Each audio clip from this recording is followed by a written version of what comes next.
Ce que vous êtes sur le point de voir n'est pas magique. C'est une véritable expérience scientifique. Percez un trou dans le fond d'un bol avec un clou. Le bol se brise lorsqu'on le frappe, mais lorsqu'on met un bol dans l'eau, il est facile de percer un trou rond parfait. C'est la force de l'atmosphère. Le papier du chewing-gum peut être coupé facilement. Il a aligné les électrodes positives et négatives d'une batterie pour allumer un feu. L'anneau de traction du cola est cassé, mais vous avez plus d'un tour dans votre sac.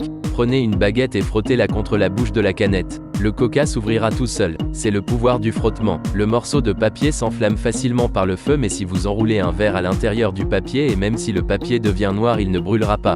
Vous maîtrisez le feu après avoir travaillé dur toute votre vie. Une règle placée dans l'air tombe quand on la touche, mais quand vous la recouvrez d'un mince morceau de papier, la règle ne tombera pas. Après avoir cassé une allumette, vous roulez la tête d'une allumette et collez-la dans une feuille d'aluminium.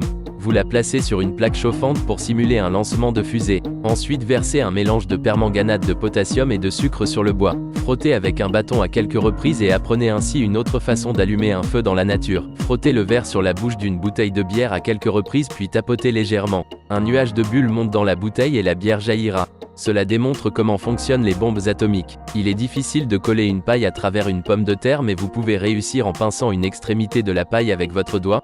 Ensuite, poussez fort et elle s'insérera instantanément dans la pomme de terre. Ajoutez du bicarbonate de soude dans un verre puis versez secrètement du vinaigre blanc. Le gaz inconnu formé en mélangeant les deux peut éteindre 2 rangées de bougies.